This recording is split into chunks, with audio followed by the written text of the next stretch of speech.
we have a second video. Can we look at that? We do. It's a little bit scary because it's the one to do with tadpoles. Uh-oh. We better warn folks, if you're not too much into tadpole soup or being baptized with tadpoles. Here we go, let's see it. I spent the night in this freshly painted government guest house. Price 100 rupees. That's $1 and a few cents. Not always so lucky. I was the only guest, locked in at the front gate, from the outside. Today we will visit Joy and check on two of our gospel outreach workers, Bihan Joy and Tong Samrai. They're friends.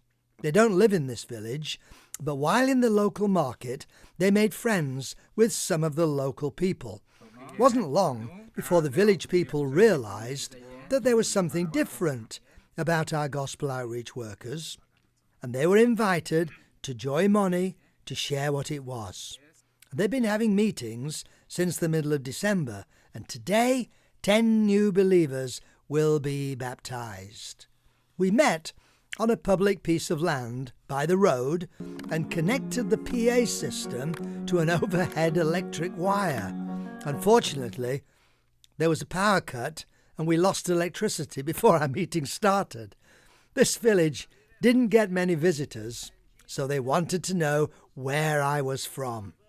Our district leader, Latte, examined the candidates and we were off to find a baptismal pool. Well, I soon realized that we should be fighting for space with this swarm of tadpoles.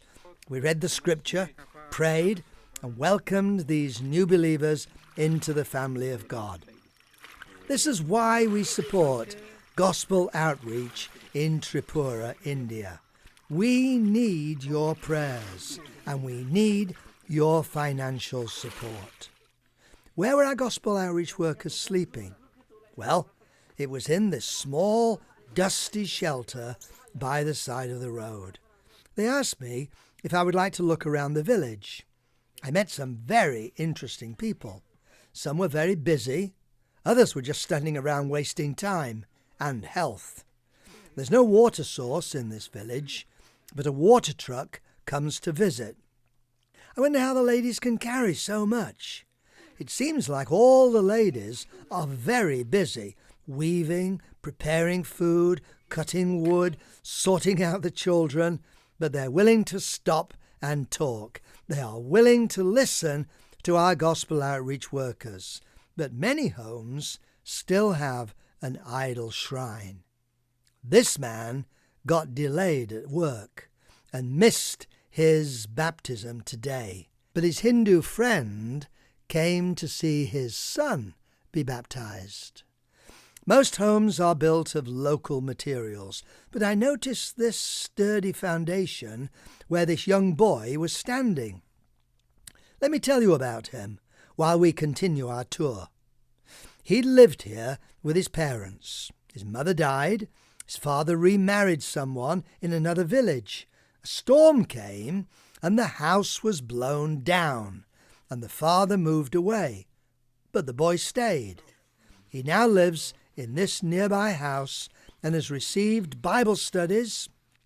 Today he was baptized. That was the reason that he stayed in Joy Manipara. It was part of God's plan. Oh, and the tadpoles? Well, they were blended into soup, but I wasn't brave enough to ask for a taste. It was nice to get back to my $1 guest house. Please pray for our gospel outreach workers in Tripura, northeast India. I'm chuckling to myself about tadpole soup. That had to be a first experience for you, but you didn't partake of that particular part of the recipe, the menu. No, but various people in different countries eat frogs and frogs' legs and little tiny frogs. Why not eat tadpole soup?